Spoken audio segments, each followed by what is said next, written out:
What if I told you that if you're wanting to work towards your goals and reach your biggest dreams, it's not about the big, bold moves, but about the tiny steps? Don't believe me? Stick around and watch till the end because I'll tell you all about the tiny steps that you can take to reach those goals without overwhelm. Hey, my name is Rosemary. If this is your first time tuning in, make sure you like this video and subscribe to this channel. If you're all about lifestyle and reaching your goals and productivity, this is the place to be. I'm a lifestyle strategist and a coach, and I'm all about helping you achieve your goals and dreams without overwhelm. So let's head into this week's video. What if you could reach your goals without having to do big, bold moves, but small, tiny steps instead? When I talk about big, bold moves, I mean, you don't have to quit your 9 to 5 to work on your goals. You can work on your goals, have your 9 to 5 and still, work towards them. You can do so many things that can take you in the direction of your goals that doesn't include leaving your job. And can I get an amen for that? Because I feel like a lot of people feel like, unless I leave my job, there's really nothing I can do to reach my goals and to build my dream lifestyle. But that's a lie. And there's so many things you can do. And I know that when you look on social media nowadays, it seems like everybody has, is living their best lives and blah, blah, and they did it overnight, but it's not. Everybody's hitting 6 figures, 7 figures, and even 8 figures. And it's like, oh, it's nothing. It's a walk through the park.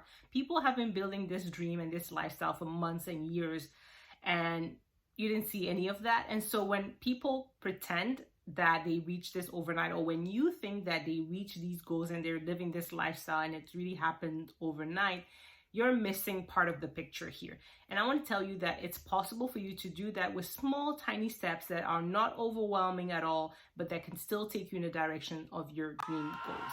So the first step really is to think about, what is it that I actually want? What is it that I want from my life? What is it that I want to do? What am I really, really excited about?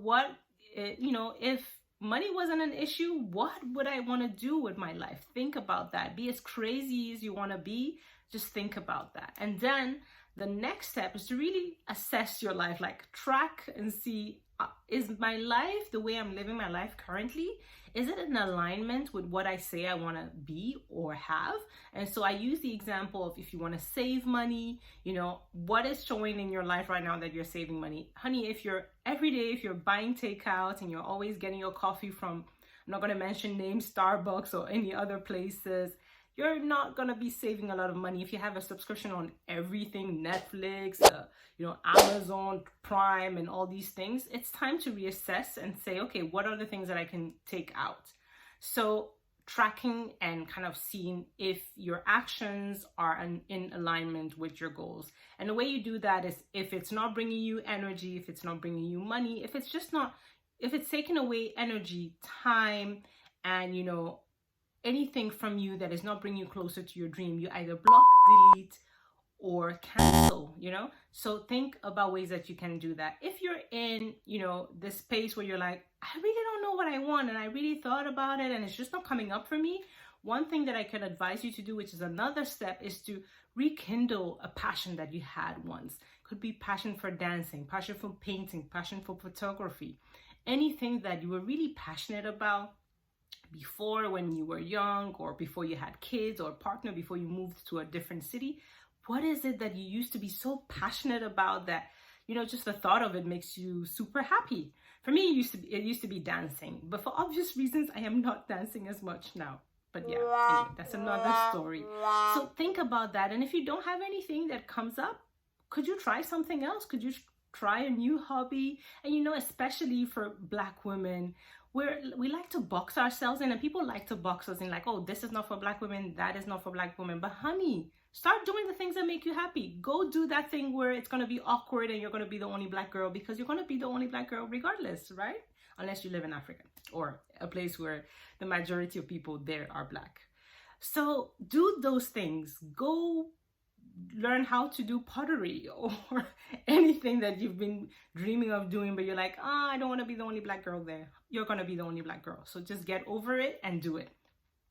Another thing that you can start doing is putting yourself in the space where you meet like-minded people and where people are actually living the lifestyle that you aspire, or people that inspire you. Just be in their spaces. Why?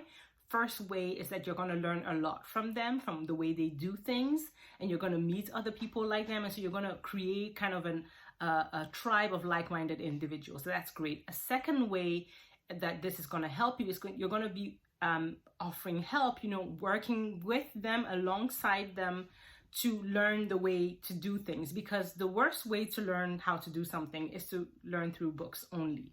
It's not, and I read this somewhere, I'm not sure who said that, but it's like, if you're going to learn something from someone who teaches only but never does, you're never going to learn anything.